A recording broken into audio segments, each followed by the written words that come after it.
Halo semuanya, perkenalkan nama saya Raihan Putra Sipahutar dari Universitas Udayana, Fakultas Pertanian, Prodi Agribisnis dengan NIM 2506511007.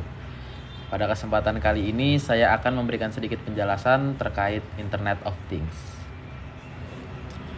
Nah, pernah nggak sih kalian membayangkan kalau benda-benda di sekitar kita bisa terhubung ke internet dan bekerja sendiri tanpa harus kita kontrol terus-menerus? Nah, itulah yang disebut Internet of Things.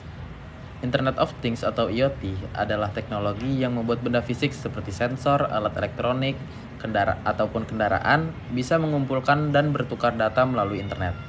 Jadi, IoT itu bukan cuma soal lampu atau aksi yang bisa kita kontrol dari HP, tapi bagaimana benda-benda itu bisa berpikir dan mengambil keputusan sederhana secara otomatis.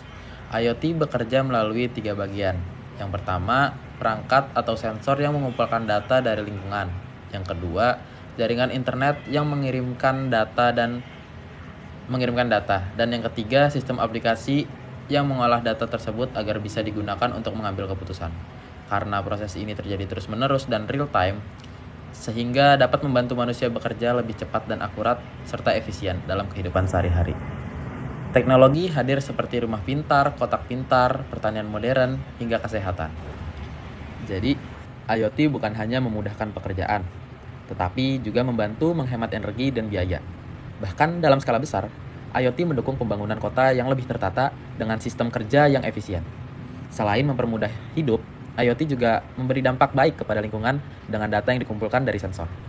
Sehingga kita bisa mengatur penggunaan listrik, air, dan energi dengan lebih cerdas. Misalnya sistem otomatis yang hanya menyalakan lampu, air, atau mesin jika diperlukan.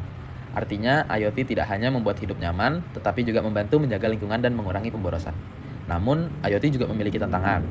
Semakin banyak perangkat yang terhubung, semakin besar pula risiko kebocoran data, serta penyalahgunaan privasi. Oleh karena itu, penggunaan IoT harus disertai keamanan, seperti penggunaan kata sandi yang kuat, tidak sembarang membagikan data.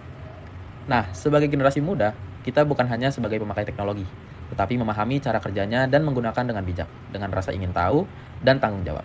Kita bisa ikut membangun masa depan yang aman, modern, dan peduli lingkungan. Jadi, mari menggunakan IoT untuk hal yang bermanfaat dan menunjukkan bahwa kita siap menghadapi era digital. Sekian video dari saya, kurang lebih mohon maaf, terima kasih.